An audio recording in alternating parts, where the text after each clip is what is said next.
Sa mga subscribers ko na hindi follower ni Tekram, siguradong hindi kayo makaka-relate dito sa video ko, kaya wag nyo nang panoorin.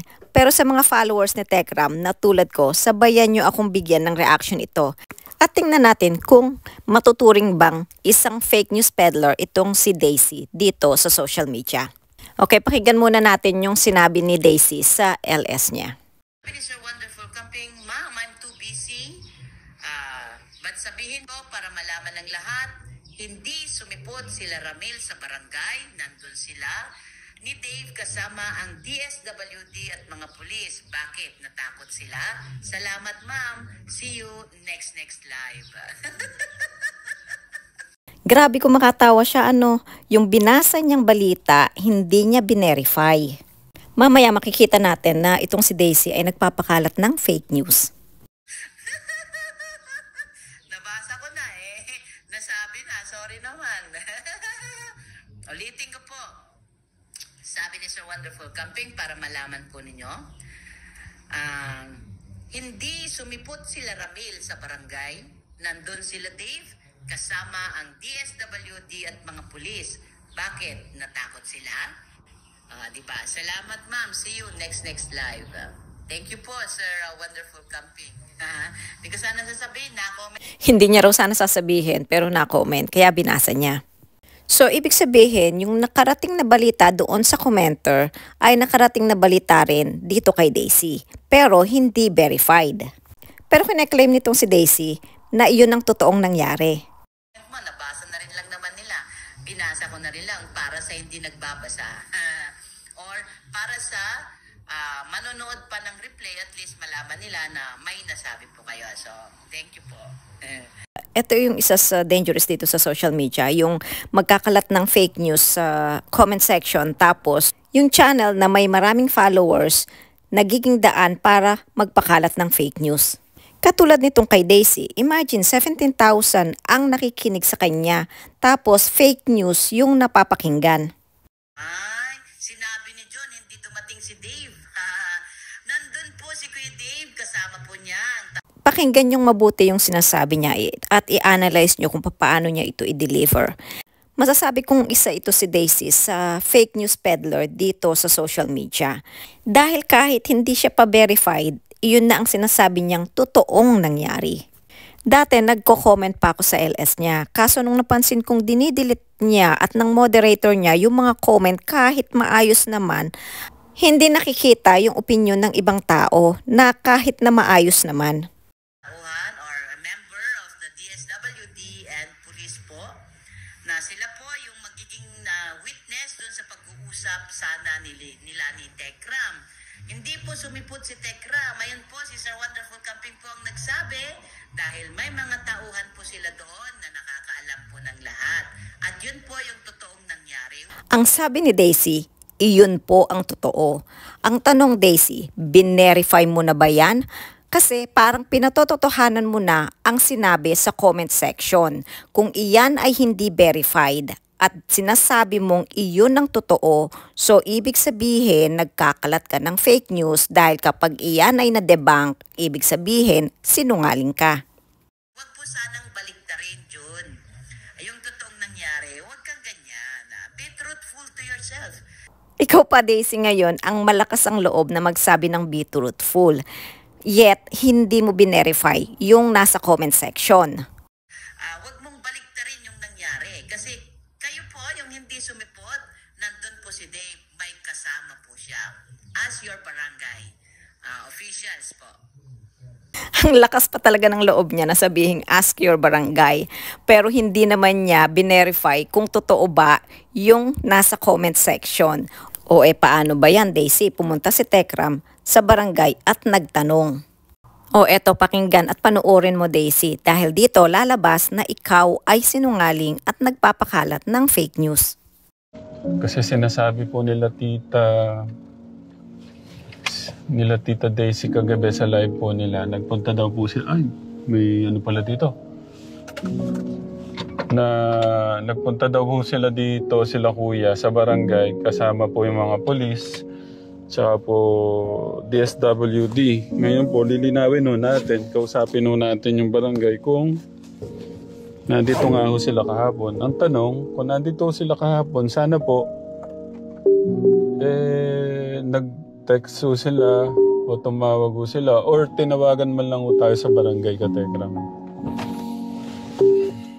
Alam nyo dito sa social media, kung hindi nyo gagamitin ng critical thinking ninyo at hindi kayo mag-iimbestiga para malaman ng totoo, ay talagang maloloko kayo.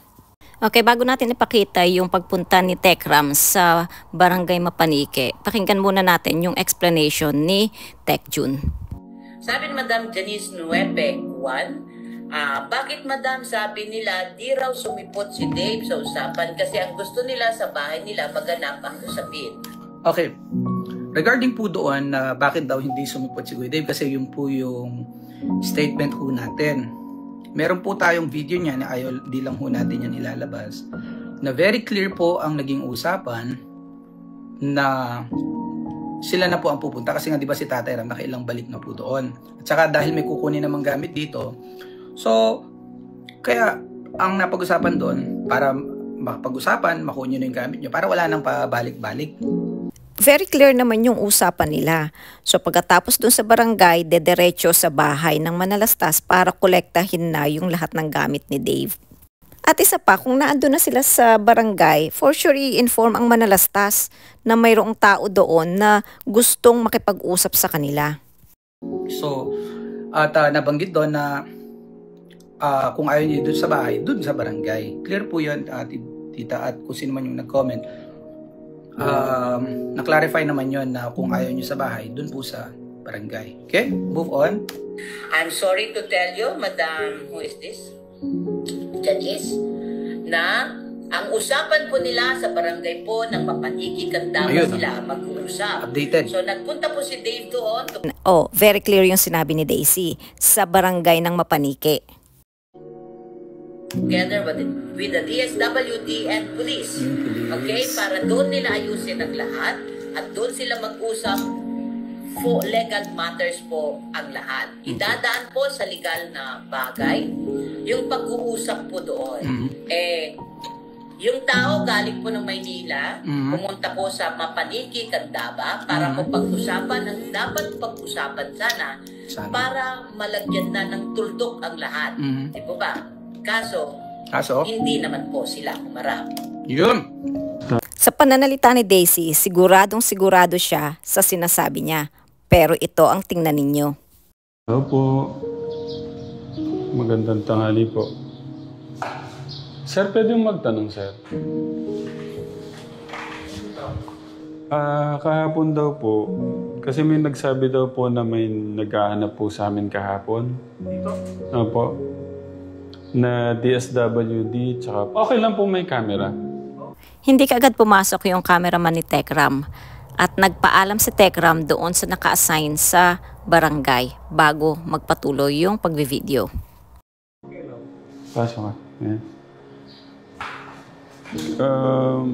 Nagkaroon ako kasi problema doon sa anak ko eh. Kaya sinasabi daw po nila na nagpunta po sila dito kasama po yung DSWD tsaka police. May kasama daw po silang police. Wala po. Wala ko na ano rito. Kasi kahapon nandito ako umaga ng hapon. Yeah.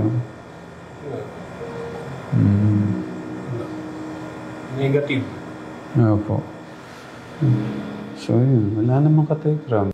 O Daisy at sa mga followers ni Daisy, narinig nyo ba yung sinabi nung nasa barangay? Negative. Ano sinasabi ni Tita Daisy na?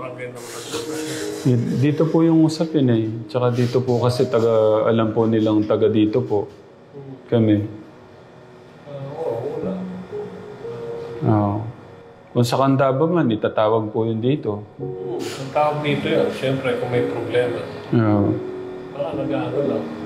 Magawa lang ng mga sinabi lang na gano'n. Inaano po kasi. So, yun. Ano kaya sinasabi ni Tita Daisy? Ba't kailangan pa nilang magpasinungaling ng gano'n? Nakakalungkot na may sadyang mga tao na magaling magsinungaling at manira ng kapwa. At least ngayon, malinaw na yung commenter ay nagsisinungaling at itong si Daisy, kahit hindi pa niya verify yung info na galing sa commenter, she accepted it as a truth already. At ang ganyang influencer sa opinion ko ay masasabi kong isang dangerous influencer. Kayo, ano ang masasabi nyo? Na speechless na lang itong si Tekram. Sino ba naman ang hindi matutulala na lang sa malalaman mo na wala naman talagang pumuntang DSWD at mga pulis doon sa barangay? Ano sabi? Bakit nagpunta rito? Ano nga po?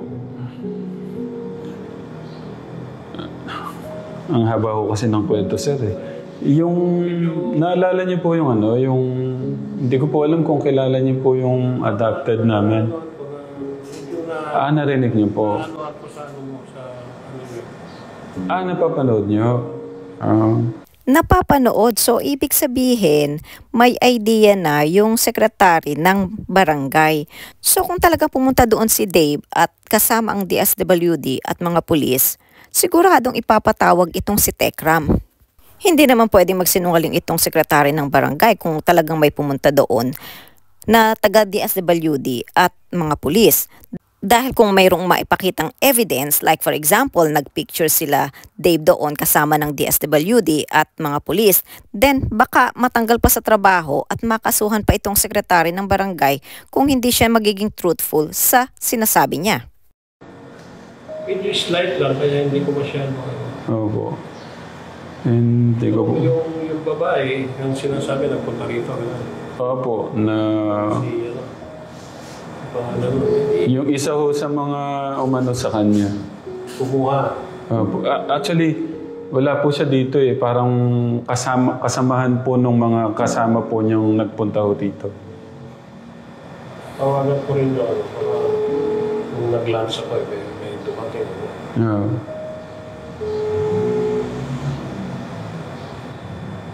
Pagka gano'n, tatawag sa akin nung kaya may dumating. Yeah.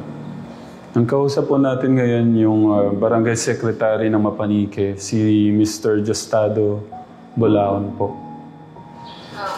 Kahapon ba may dumating na mga taga-DSWD at saka polis? Nung wala ako? Kasi siyang naiwan ko nun. Yeah. So, yun. Kasi may ano rito. Mayroon daw nagpunta rito taga-DSWD at saka polis. Kaya bine-verify kung ba nga nung kumain ako, dumating ka. Wala. Wala naman. Okay, thank you. Imagine, chinek din nila kung may dumating ba during lunch break kasi wala yung naka-assign na secretary doon sa barangay. So kung sino man yung naka-assign noong lunch break, wala naman daw ding pumunta. So ibig sabihin, verified, walang pumunta doon sa barangay during that time na sinasabi ni Daisy na totoo daw na nangyari. Malinaw na walang dumating. Opo. Sir, thank you po ha. Salamat po. Anong pinapalabas ni Tita Daisy, Katekram? Anong gusto nilang palabasin?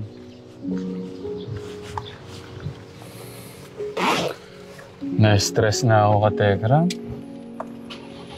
Gaya po kanina.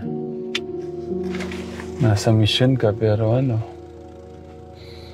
O ayan ha, sa mga followers ni Daisy, verified na walang pumunta doon sa barangay.